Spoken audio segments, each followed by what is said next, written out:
Hi friends. ரீசெண்டாக விஷால் சாருக்கு ஃபீவர்னால் உடம்பு முடியல அவருக்கு. நான் சில வீடியோஸ்லாம் பார்த்தேன்.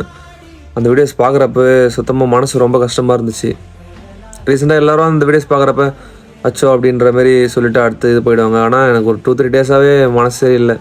பார்க்குறவங்கிட்டலாம் என்னோடய ஃப்ரெண்ட்ஸ் வீட்டில் இது போல் விஷால் சாருக்கு உடம்பு முடியல அப்படின்ற மாதிரி நான் பேசிகிட்டே இருந்தேன். வீட்லேயே நிறைய வாட்டி திருப்பி எல்லோரும் சொல்லியிருந்தாங்க, என்னடா சும்மா அதே சொல்லிட்டு இருக்க வீடியோ அப்படி. ஆனால் அவர் பார்க்குறப்ப ரொம்ப கஷ்டமாக இருந்துச்சு. நான் ரீசெண்டாக அவர் வீடியோஸ் பார்த்துட்டே இருக்கப்போ ஒரு வீடியோ பார்த்தேன்.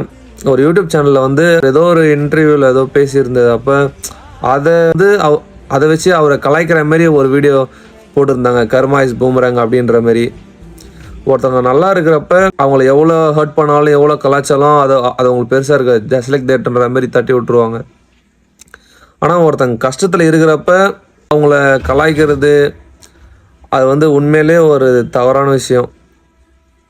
அவர் என்ன இருந்தாலும் அவர் ஒரு ஹீரோ. இன்றைக்கி எல்லார் கையிலையும் ஃபோன் இருக்குன்றதுனால நம்ம இஷ்டத்துக்கு ஏதோ ஒன்று பேசிடக்கூடாதுல்ல. அதனால் அவருக்கு சீக்கிரமாக சரியாகணும். இது உங்கள் எல்லாருக்கும் புரியும்னு நினைக்கிறேன். எல்லாருக்குமே தெரிஞ்ச விஷயந்தான் இது.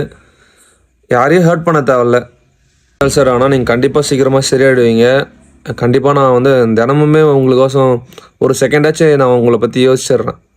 அது ஏன்னு எனக்கே தெரியல. ஆனால் சீரியஸாக கண்டிப்பாக நீங்கள் சீக்கிரமாக திமிரு, சண்டைக்கோழி, இப்போ ரீசெண்டாக மார்க் ஆண்டனி மூவிஸ்லாம் எனக்கு சீரியஸாக நான் ரொம்ப உங்கள் மேலே ஒரு க்ரேஸ் ஆகிட்டேன். சீக்கிரமாக நீங்கள் நெக்ஸ்ட் படம் கொடுக்கணும். நான் வெயிட் பண்ணுறோம்.